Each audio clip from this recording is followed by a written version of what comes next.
Every slice of bread carries a hidden story. Every bowl of pasta, every meal crafted from golden grain that was sown, nurtured, harvested, and milled long before it landed on your plate. And right now, Canada is writing one of the most dramatic chapters in that global tale. As the world's third-largest wheat exporter, Canada sends out 34 million metric tons of premium grain, some of the finest quality produced anywhere on Earth. This morning, Donald Trump demanded priority access to it, on strictly American terms. Mark Carney said no, and that single word rippled far beyond Washington, straight into every grain exchange, every food ministry, and every trading floor on the planet that knows exactly what it means when the third-largest wheat supplier on Earth looks the largest economy in the eye and calls its bluff. Lean in BECAUSE. What unfolded in the wheat markets today wasn't just another trade spat. This was the moment the entire confrontation crossed into something far more dangerous and personal. The one resource that touches every human life on the planet. Food itself, not oil. You can eventually swap for renewables. Not aluminum you can pull from other mines. Not uranium that power plants can stockpile. 4 years.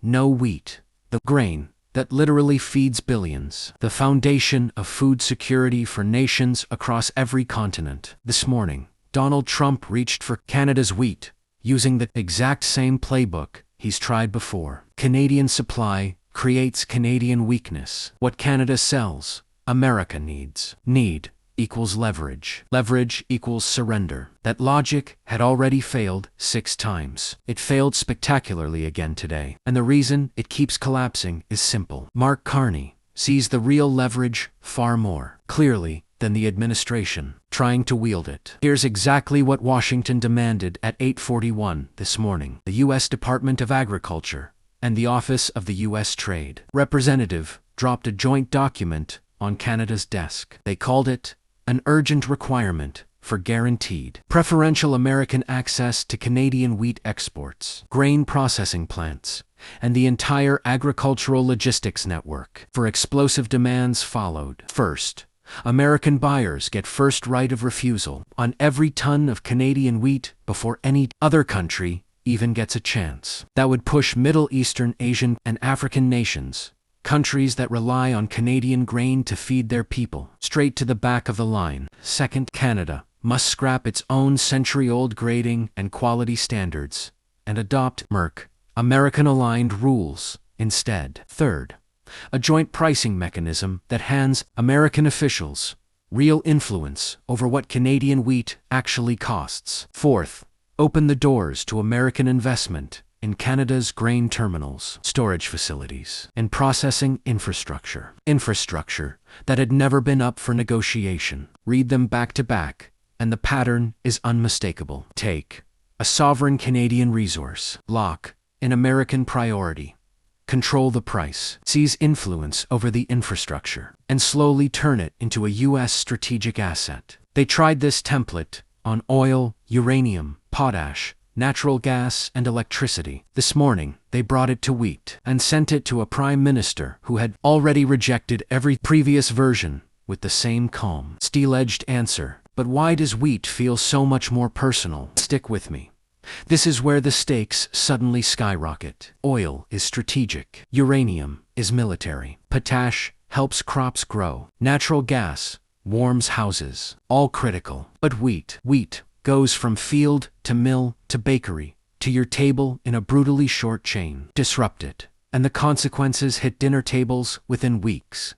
Visible, painful, and politically explosive. Canada ships wheat to roughly 70 countries. Many sit in fragile regions where local production can't keep up, and Canadian grain isn't a luxury, it's survival. So when the U.S. demanded priority access over everyone else, it wasn't just a trade ask, it was a direct challenge to the food security of entire nations. And Mark Carney framed it exactly that way. Now, the tension builds to its peak. After 6 months of escalating confrontation, everything converges on one chilling question: who truly controls the resources that feed the world? Canada has its answer, and Carney is about to deliver it with ice-cold precision. If you're not subscribed yet, smash that button and turn on notifications. You do not want to miss what comes next. Cut to Ottawa, 1:29 this afternoon. Mark Carney steps to the podium, flanked by Canada's Minister of Agriculture and the Canadian ambassador to the UN World Food Programme. The moment journalists saw that ambassador, they knew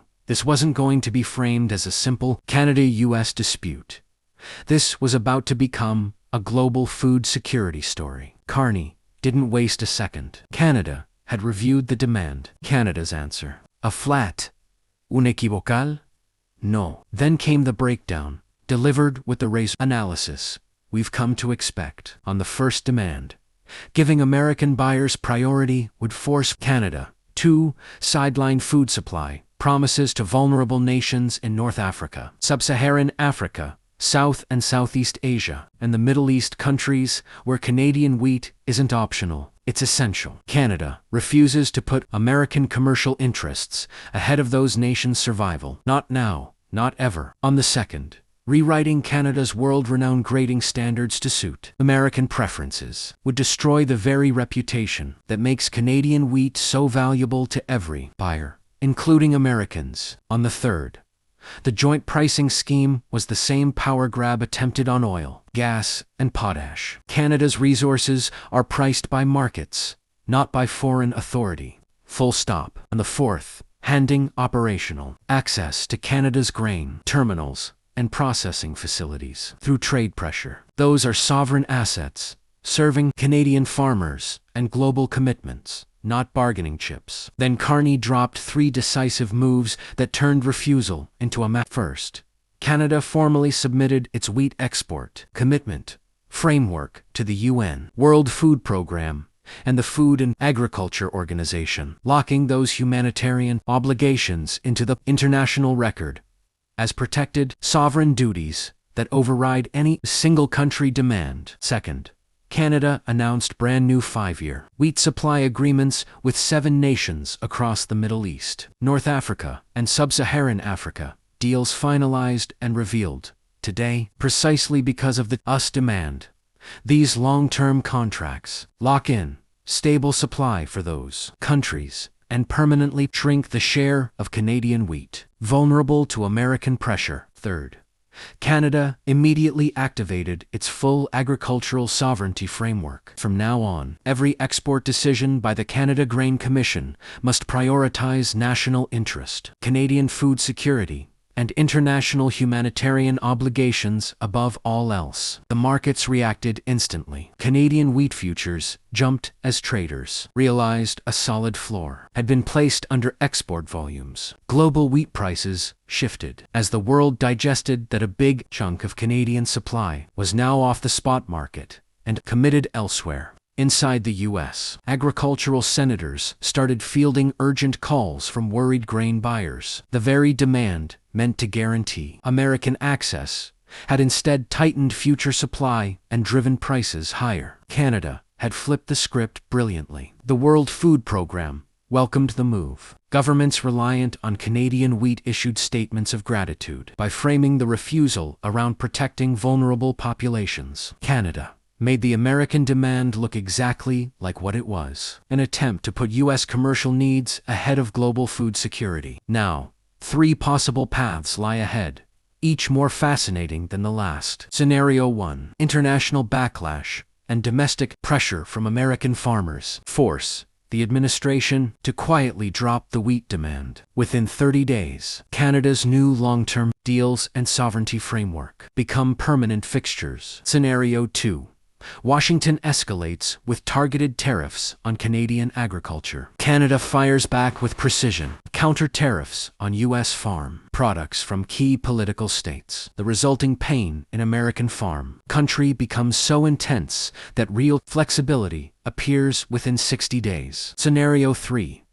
The long-term agreements spark a deeper realignment. Middle Eastern, North African, and African partners build stronger ties with Canada that stretch far beyond wheat into agricultural tech, fodder management, and food system innovation. Canada emerges not weaker, but as a more powerful player in global food security. What this refusal really means is simple yet profound. Every loaf of bread has a story. This morning, Donald Trump tried to seize control of Canada's chapter and rewrite it, with American priority at the top. Mark Carney refused, not with shouting or spectacle, but with a calm, documented, internationally registered stand that placed Canada's obligations to the world's most vulnerable nations into the permanent global record. Canadian wheat helps feed the planet. Canada decides who receives it, when, at what price, and under what terms. That is sovereignty in action. This is what Carney has defended from day one, across resources, payment systems, shipping lanes, and legal battles. Today, he defended it in the most human domain of all, food, and his refusal will echo in capitals everywhere, showing what it looks like when a nation puts its own interests and global responsibilities first, no matter who applies the pressure. Canada's resources, Canada's obligations, Canada's decisions, always will be tracking every twist as this story unfolds. If you're not subscribed, do it now and hit the bell. Share this with anyone who needs to see what real sovereignty looks like in real time.